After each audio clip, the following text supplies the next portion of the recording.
my name's Gage Grassick. I grew up in Prince Albert, which is about an hour and a half outside of Saskatoon. I grew up on a farm with a really big family, so I would definitely say probably out of all my siblings, I'm like the outgoing one. Grew up with a super loving family, absolutely adore each and every one of them, and I was really fortunate. That's why I feel like I've had some pretty good success in my life, is just being surrounded by a great family. I was a really big volleyball player, and it wasn't until my brother really started pushing me to play basketball.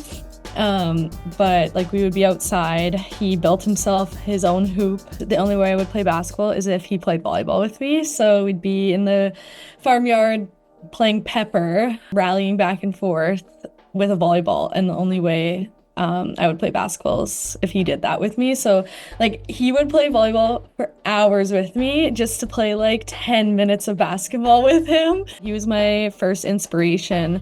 He originally shot with his right hand, and then when he started playing, he noticed, he was like, hey, I don't really have there's not a lot of people who shoot with their left hand. So then he convinced himself that he was gonna teach himself how to shoot with his left hand.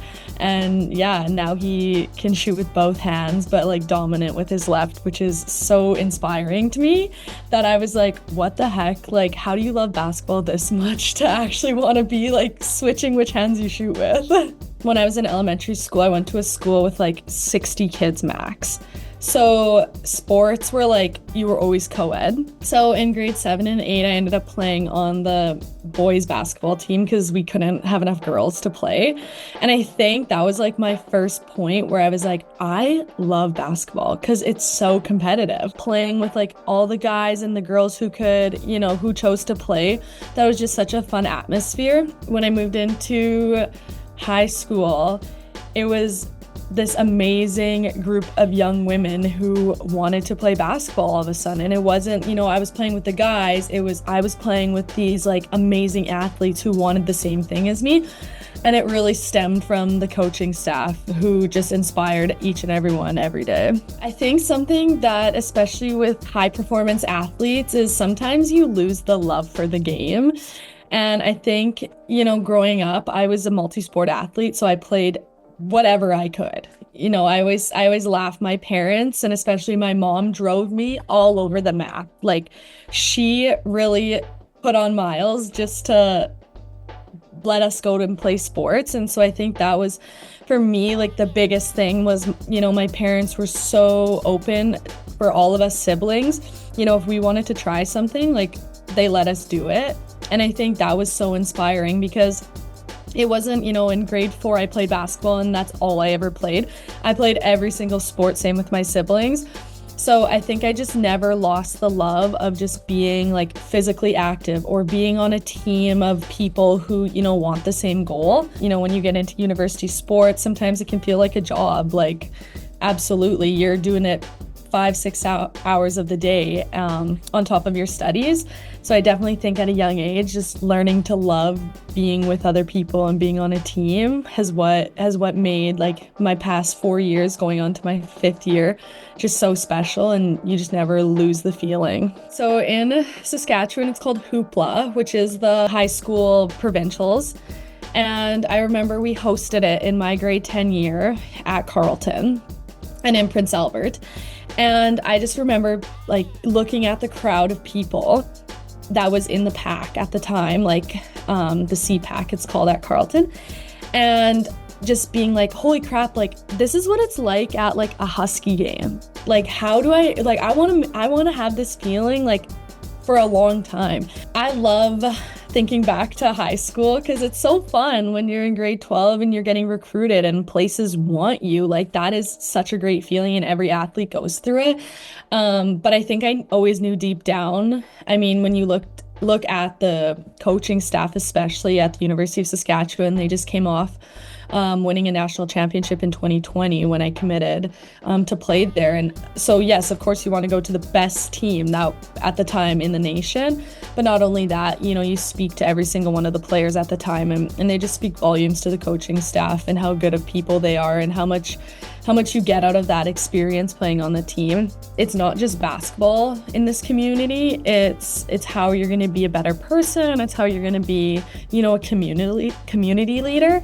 So I think that's what set the University of Saskatchewan apart from other programs, was knowing that it's just, I'm not just going there to play basketball. I'm going there to be, a better person. I'm going there to, be a part of something. You look at your first year and you're coming out of high school, and lots of university players, if not all university players, you're probably the best player on your high school team or whatever prep team that you're on.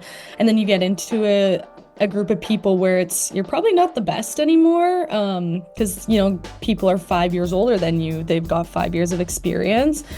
So I think as an athlete, the biggest thing you learn is just to soak everything up like a sponge, and anything anyone says, whether it be a coach, teammate, to use that as growth. Winning Canada West on home court this year was, again, an undescribable feeling. We had to, we won last year in Abbotsford, which again, great feeling, but when the pack at home is sold out and the crowd is unbelievable, you can't even hear your own teammates because it's so loud in the gym. That's just an unbelievable feeling. You're surrounded by the community who has helped you get to where you guys, to where we are. And then, of course, surrounded by so many friends and family and supporters, community members. So yeah, just winning it on that home court, and afterwards shaking hands with an unbelievable UBC team who had an incredible season. All credit to them, really showed up in Canada West this year, to go into nationals, and UBC again, who hosted a great national, and then to, win that national, that bronze baby again. And you look in the crowd and most of the fans are still Husky fans.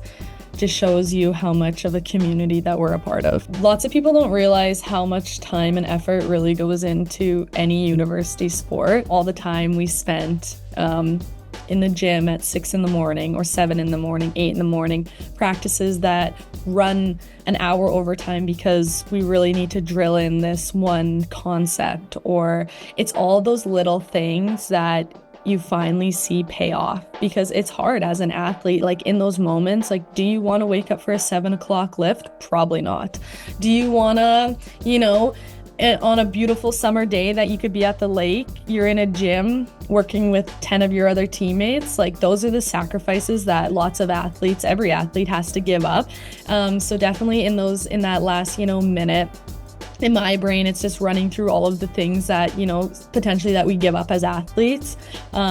But you just know that moment and those moments that, people always say it's what people do behind closed doors. It's what people do when no one's watching. It's those moments that you look back to and realize that's why I got to this point. That's why my teammates got to this point. I've never been on a team with so many talented athletes before, because it was every single player, 1 through 12, 1 through 14 on our team could have made an impact in that national final game. And I think that's what's so exciting about this team, and what was so exciting about this team this year. It's a little bittersweet. I was talking with, teammates and other girls on my team going into our 5th year, and it's like, oh man, this is it for us, which is super exciting, but at the same time, bittersweet.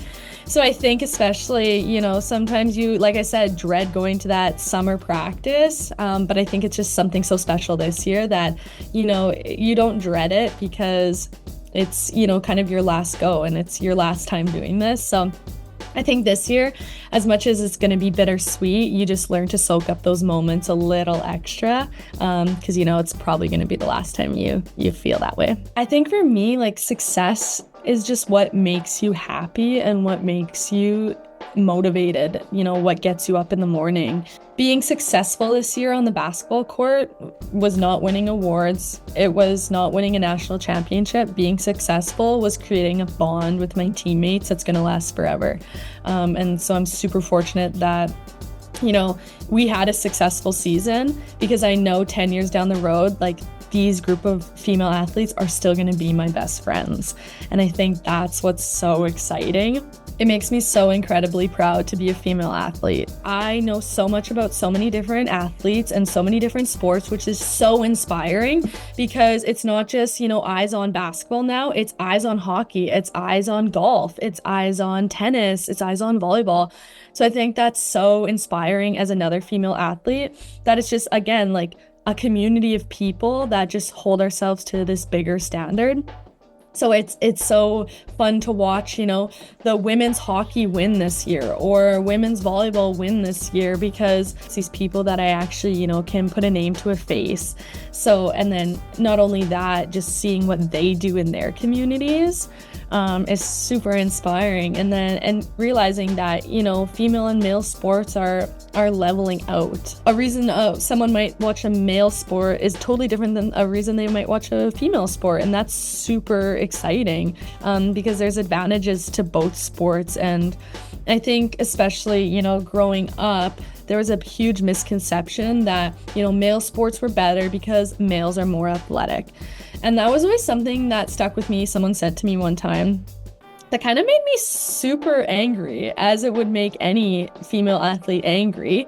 And I kind of said to them, like, there's no way you can compare female and male sports. I mean, have you seen the skill work of a female athlete? Like, so I would definitely say, as much as female sports are growing, I would just continue to urge people to not compare them and see them as totally two separate things, because it's when we start to compare that we start to see, the stigmas. Enjoy every moment, and it's going to be hard, and you're going to be pushed, and you're going to think some days, why am I doing this? And other days you're going to think, like, I would never give this up for the world. Find that community of people that you are going to be so close with, whether that be your teammates, classmates, whatever it is.